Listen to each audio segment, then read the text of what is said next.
ये ऐसे कर दिया गया है जैसे कोई एक छावनी बन गई हो। पुलिस को डर है कि खिलाड़ी दोबारा आएंगे तो दोबारा आके यहाँ पे फिर बैठ सकते हैं। एक्चुअली में आदमी निकलते हमेशा वही बाहर हैं जो न्याय के खिलाफ बोलने की हिम्मत करते हैं। ठीक बात। वरना लोग कोई अपनी नौकरी के लिए, कोई वर्दी के लिए, कोई किसी के लिए उस चीज़ के पीछे छुपा होता है कि मेरे को हर महीने की तनख्वाह मिले और मैं अपने बच्चों को पालूं। उसके बाद चाहे मेरे पड़ोस में किसी को गोली मारो या किसी का रेप करो, मेरे को कोई मतलब नहीं है। आप बात तो सुनिए। कैमरे कैमरे में हाथ बताइए भाई साहब, ये नहीं है ना डॉन। ये कैमरे इस तरह मत करिए, आप कैमरे में हाथ मत लगाइए। बात आराम से कर रहे हैं, आराम से करिए। वो आप खिलाड़ी पत्रकार सबको आप एक घंटे से आप जैसे लोगों को भी कुछ लोग हैं जो देखते हैं, दिखाते हैं ये चीजें, वरना मीडिया में तो कहीं बात ही नहीं है कि कैसे आज पहलवानों को तिरंगे के साथ 5-5 6-6 पुलिस वालों ने एक-एक आदमी को के ऊपर से उठाया, किसी को ऊपर मारा। अभी मेरे को मिला हमारे वहाँ का आदमी एक, बोला सारा शरीर टूट रहा है, दर्द कर रहा है। मैं क्या हुआ? वो उस टाइम पे यहाँ था, उसको लाठियां मारी हैं उस टाइम पे। पार्लियामेंट बना रहे हैं, ये पार्लियामेंट, उस ईंट पत्थर का क्या फायदा है जब उसमें न्याय मिलने की कोई उम्मीद ना हो। क्या देख रहे हैं बच्चों को देखने आए थे वो, जो हमने उस पे क्योंकि टीवी पे तो आज कहीं दिखाया नहीं। टीवी तो सब पता ही है आपको किसके अंदर में है। तो बच्चों को ऐसे जबरदस्ती उठा रहे थे, खींच के, किसी के कपड़े फट रहे, किसी का कुछ हो रहा, तो अच्छा नहीं लग रहा था। तो मैंने कि चलो देख के आते हैं। नाम क्या है आपका? मेरा नाम छोड़ दो, मेरे नाम पे क्या करोगे। आप बहुत इमोशनल हो रही हैं, मतलब ये तस्वीरें आपको दुख पहुंचा रही हैं। हाँ बहुत। क्यों देश ऐसा हो रहा है? हाँ आपने तो उम्र में कभी ऐसा देखा था कि अभी ऐसी तस्वीरें आएंगी जो देश का? अभी तो चल रही है भाई, कितने दिनों से तो देख रहे हैं, 5-4 साल से तो बुरा हाल ही हो रहा है देश का।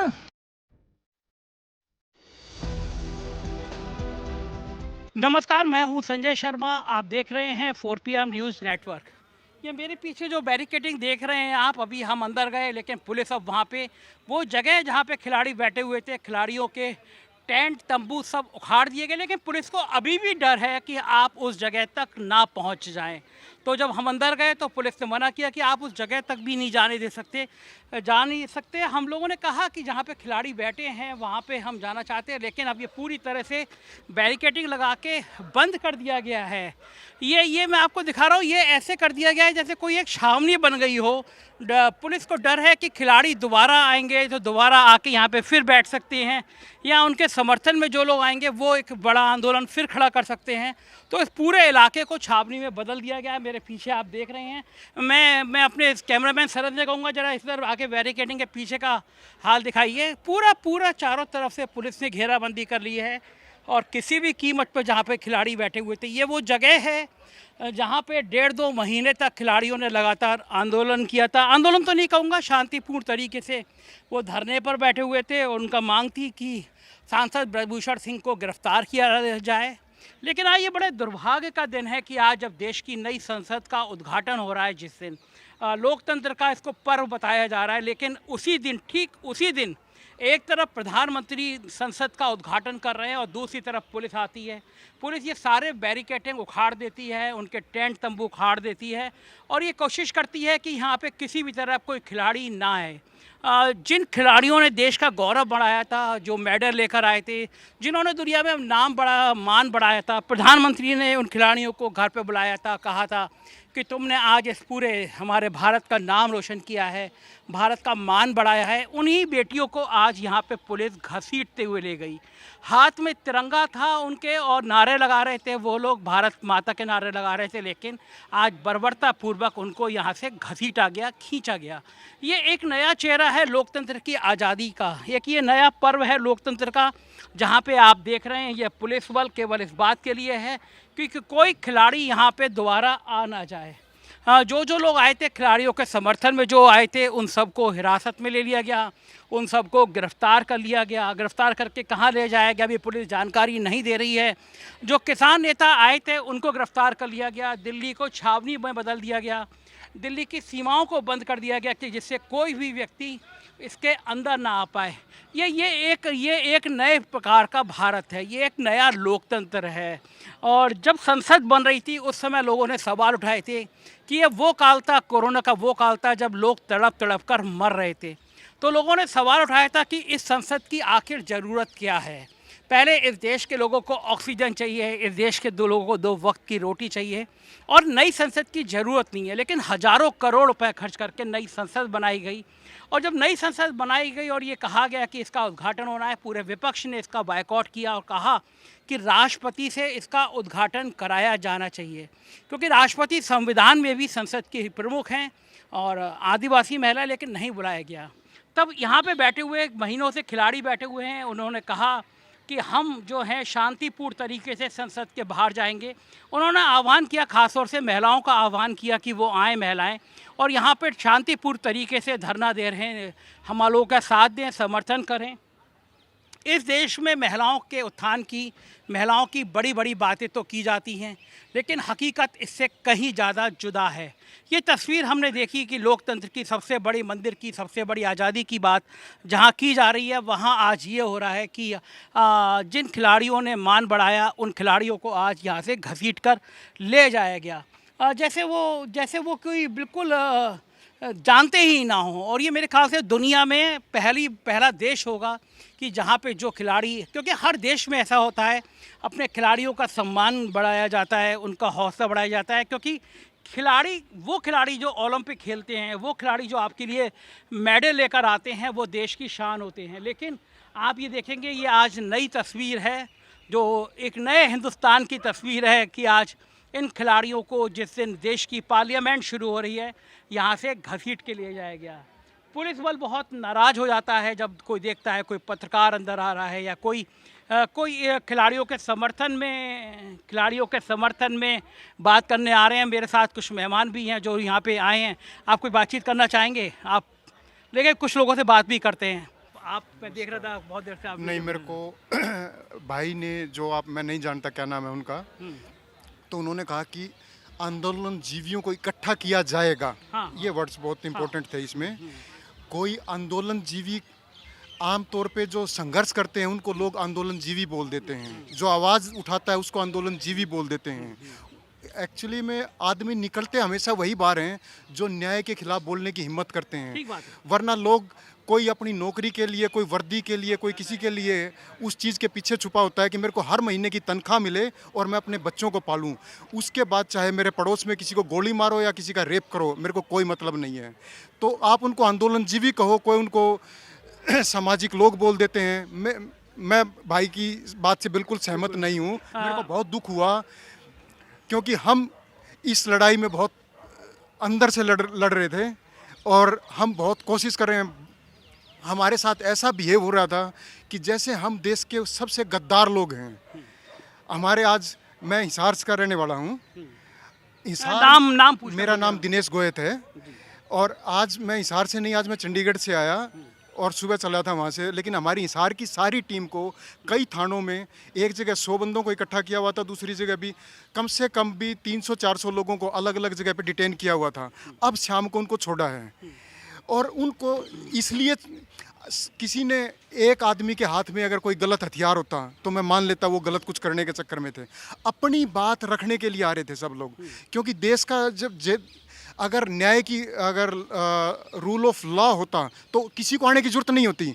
उस आदमी के ऊपर पोक्सो लगा हुआ है, अब तक वो अंदर होता। जब कानून हमारी उन इतने बड़े पहलवानों की अगर वो मेरे साथ होता तो हो सकता था मैं कभी उठ ही नहीं पाता उस बात के लिए। ये पहलवान जिन्होंने दुनिया में नाम किया, जब उनको न्याय नहीं मिल रहा तो देश को उठना पड़ा, पब्लिक को उठना पड़ा। और आप जैसे लोगों को भी, कुछ लोग हैं जो दिखाते हैं ये चीज़ें, वरना मीडिया में तो कहीं बात ही नहीं है कि कैसे आज पहलवानों को तिरंगे के साथ 5-5, 6-6 पुलिस वालों ने एक आदमी को के ऊपर से उठाया, किसी को ऊपर मारा। अभी मेरे को मिला हमारे वहाँ का आदमी, एक बोला सारा शरीर टूट रहा है, दर्द कर रहा है। मैं, क्या हुआ? वो उस टाइम पे यहाँ था, उसको लाठियाँ मारी हैं उस टाइम पे।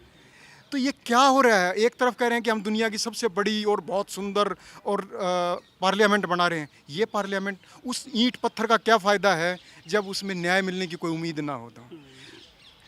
एक बड़ा सवाल ये भी है कि जिस समय आज नई पार्लियामेंट का उद्घाटन था, उसी समय जो तस्वीरें आएंगी खिलाड़ियों को घसीटते हुए ले जा रहे हैं, और ये वो खिलाड़ी थे जिन्होंने दुनिया में भारत का मान बढ़ाया था। तो ये जो खिलाड़ियों को अगर आपको हटाना भी था तो आपको क्या लगता है 2 दिन बाद भी तो हटाया जा सकता था? नहीं, बात ये है कि हटाने के ये तो हट जाते, पहले दिन हट जाते हैं। इनको कानून के हिसाब से ये नहीं करे कि इनको कुछ और पकड़ लेते। ठीक है, अगर कानून में वो नहीं है तो मत पकड़ो आप, लेकिन अगर कानून के हिसाब से अगर उनको पकड़ना है, ये तो यहाँ बैठ के इनका तो ये तो अपना जीवन बर्बाद कर रहे हैं यहाँ बैठ के। वरना ये मेहनत करते मैट पे और गोल्ड मेडल्स लाते अपने इंडिया के लिए, हमारी शान बढ़ाते ओलंपिक्स में, एशियन गेम्स में, कहीं ना कहीं जाके। इनका तो जीवन बर्बाद हो गया यहाँ बैठने से, सिर्फ एक न्याय मांगने के लिए। और एक ऐसे आदमी के साथ सिर्फ एक वोट की राजनीति के चक्कर में ये हुआ है। मैं नहीं मानता उससे इस रूलिंग पार्टी को कोई फ़ायदा हो रहा है। जितने वो आदमी उसको वोट वहाँ दिलवाएगा, मेरे को लगता है कि इंडिया की जब पब्लिक ये तस्वीर देखेगी तो उससे डबल वोट का उनको नुकसान होगा। ये मेरे को नहीं समझ में आता, रूलिंग पार्टी के जो करता धरता हैं उनको कोई ज्ञान की बात क्यों नहीं बताता कि ऐसी चीज़ों से तुम्हारा वोट बढ़ेगा नहीं, घटेगा। अच्छा, प्रधानमंत्री जी इतने योग्य हैं, पूरी दुनिया में कहते हैं लोग डंका बज रहा है, तो प्रधानमंत्री जी क्यों नहीं सोच पा रही है कि इस तरह महिला खिलाड़ी हैं, उनको घसीट के ले जाओगे तो रिएक्शन होगा, लोगों में गुस्सा आएगा? मेरे को नहीं पता, या तो हो सकता है कि वो एक तो इसमें मेन प्रॉब्लम ये है कि शायद उन तक ये बात हो सकता ना जा पाती हूँ, मैं ये मान सकता हूँ। ये कैसे हो सकता है? प्रधानमंत्री हैं, इतना खुफिया तंत्र है, इतना नेटवर्क है, इतना वो जानना ही नहीं चाहते इन चीज़ों को। आप जब से वो आए हैं वो अपनी ही फ़ोटो खिंचवाने में लगे रहते हैं पूरी दुनिया में। उनको अपनी ही नेम प्लेट चाहिए इस धरती के हर कोने पे। जो आदमी अपने जिंदा रहते हुए किसी स्टेडियम का नाम अपने ऊपर, मैंने आज तक दुनिया में कभी, मैं भी पढ़ा है, बुक्स पढ़ी हैं और कहीं से देखा है, मैंने कभी ये नहीं सुना कि किसी जिंदा आदमी ने अपने खुद के नाम पे किसी चीज़ का नाम रख दिया हो।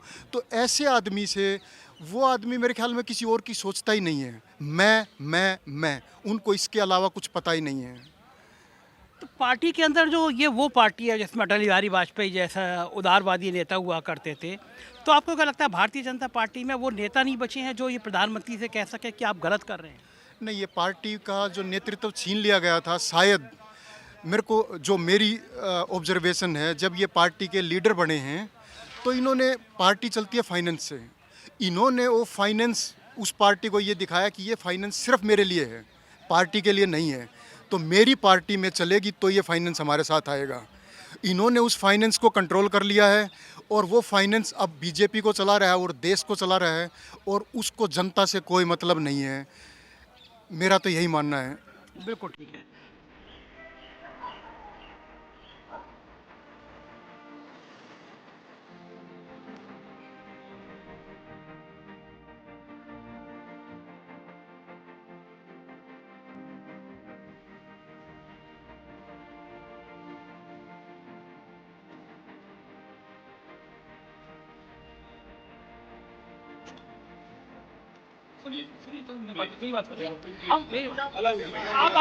बात तो सुनिए। बात मैं ये कह रहा हूँ कि हम वहाँ पे नहीं जा रहे। मैं वही तो कह रहा हूँ, वहाँ पे नहीं है, वहाँ नहीं है। कैमरे कैमरे में हाथ बताइए भाई साहब, ये नहीं है ना डॉन, ये कैमरे इस तरह मत करिए, आप कैमरे में हाथ मत लगाइए। बात आराम से कर रहे हैं, आराम से करिए। वो आप खिलाड़ी है, पत्रकार, सबको आप 1 घंटे से अटका दो। मेरे भाई है। बात बताइए, ठीक है। वहाँ पे खड़ा तो बोल रहे वहाँ पे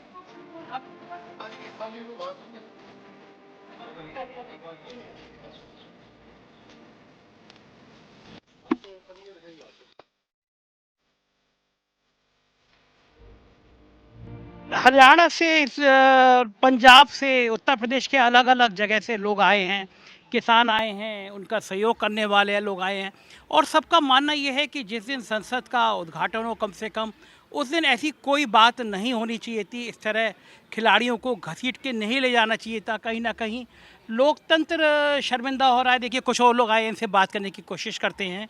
मैम, आप बात करेंगे कुछ? देखने आए थे, क्या देखने आए थे? बच्चों को देखने आए थे। वो जो हमने उस पे, क्योंकि टीवी पे तो आज कहीं दिखाया नहीं। हाँ। क्योंकि टीवी तो सब पता ही है आपको किसके अंडर में है। हाँ। लेकिन वो फेसबुक पे और उस पे देख रहे थे हम, तो बच्चों को ऐसे ज़बरदस्ती उठा रहे थे, खींच के, किसी के कपड़े फट रहे, किसी का कुछ हो रहा, तो अच्छा नहीं लग रहा था। तो मैंने कि चलो देख के आते हैं। नाम क्या है आपका? मेरा नाम छोड़ दो, मेरे नाम का क्या करोगे? आप बहुत इमोशनल हो रही हैं, मतलब ये तस्वीरें आपको दुख पहुंचा रही हैं। हाँ, बहुत। क्यों देश ऐसा हो रहा है कि हाँ। आपने तो उम्र में कभी ऐसा देखा था कि अभी ऐसी तस्वीरें आएंगी जो देश का अभी तो चल रही है भाई, कितने दिनों से तो देख रहे हैं, 5-4 साल से तो बुरा हाल ही हो रहा है देश का, तो वो तो सब देख ही रहे हैं क्या हो रहा। आप कितनी दूर से आई हैं यहाँ पे? हम तो यहीं दिल्ली में ही रहते हैं। दिल्ली में केवल आप ये सोच के कि आपने सोशल मीडिया पे तस्वीरें देखी तो आप ये जगह देख हम इधर आए हुए थे क्योंकि सुबह तो मतलब नहीं था आने का, भीड़ बहुत थी ना, तो इसलिए फिर वो, क्योंकि मेरे हस्बैंड भी एक अपनी वेबसाइट चलाते हैं। मैं ये जानना चाहता हूँ कि आप इन तस्वीरों को देखने के बाद यहाँ पे आके आपकी आंखों में आंसू आ गए। ये एक देश के एक आम आदमी की पीड़ा है। वो है, लेकिन पीड़ा सब नहीं समझ सकते ना, फैमिली वाले समझ सकते हैं या फिर कोई मतलब उसी टाइप का समझ सकता है, जो बंदा अकेला रहता है उसे क्या पता दुनिया का, दुनियादारी का क्या हो रहा है क्या नहीं। अच्छा, एक नागरिक के नाते आपको ये क्यों लग रहा है इतनी बड़ी घटना हो गई, एक तरफ संसद का उद्घाटन था, एक तरफ खिलाड़ियों को घसीट के ले गए, टीवी चैनलों पे खबर क्यों नहीं आ रही है? वो आपको पता है ना, वो उसे मेरे से क्या उगलवाना, वो तो सबको पता है। नहीं, एक नागरिक क्या सोचता है कि एक नागरिक के रूप में आप क्या सोचती हैं? भाई देखो, जो सब नागरिक सोचते हैं वही सोच मेरी भी है, और अब लोगों की सोच बदल रही है, तो कुछ तो होगा, कुछ तो बदलाव आएगा, कुछ जगहों पे तो आ रहा है। कुछ जगह पे आ रहा है और बाकी अगर ये सब रहेगा तो बदलाव आएगा। बिल्कुल आएगा। आप नई संसद देखने गई? नहीं, वो आज तो वो बंदरों ने लंगूरों ने उस टाइप के लोगों ने देखी है, अब कहाँ देखेंगे। ये लाइन आपकी बहुत अच्छी थी कि आज इसको काट देना, इसको काट देना, क्योंकि आजकल तो अरेस्ट कर लेते हैं ना, आजकल कुछ भी बोलने पे है arrest ना? कर लेते हैं ना। आजकल तो क्योंकि भाई जो है ये क्या, इस पे मीडिया वाले भी कुछ बातें उड़ा देते हैं, और कुछ ये भी है कि मुंह से निकली तो कहीं से कहीं पहुंच जाती है। अरेस्ट हो जाते हैं। बिल्कुल। ये कभी देश की कभी तस्वीर आपने ऐसी देखी थी, कभी ऐसा देश में कभी देखा था आपने?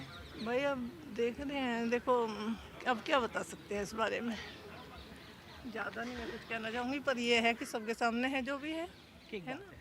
देखिए, ये पीड़ा है, एक महिला है, केवल वो देखने आई कि इन बच्चों की तस्वीर उन्होंने सोशल साइट पे देखी कि उनको घसीट के ले जा रहे हैं, तो इतनी दूर से वो केवल ये देखने आई कि बच्चे ठीक है या नहीं है, लेकिन पुलिस बच्चे हैं ही नहीं यहाँ पे, तो पुलिस उन बच्चों को पहले ही घसीट के ले जा चुकी है और बात करते करते उनकी आंखों में आंसू आ गए।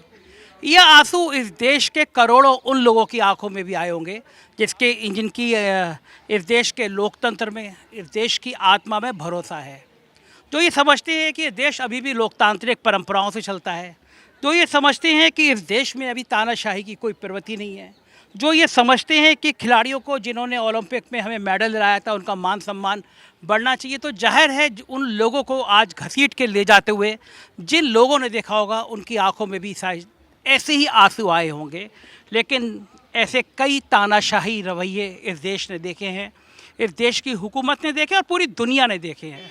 हिटलर से लेकर और वर्तमान दौर तक कई तानाशाहों का रवैया देखा है, लेकिन दुनिया में कोई तानाशाही स्थायी नहीं रहती। स्थायी रहती है तो लोगों का भरोसा, लोगों का विश्वास, लोगों का प्यार। तो मुझे यकीन है कि कम से कम जो खिलाड़ियों के साथ व्यवहार किया गया वो दोबारा नहीं होगा। इस देश के लोकतंत्र को जिंदा रखा जाएगा। अपनी बात ज़रूर सुनिएगा, अपनी बात ज़रूर बताइएगा ये वीडियो कैसा लगा। शुक्रिया, थैंक यू।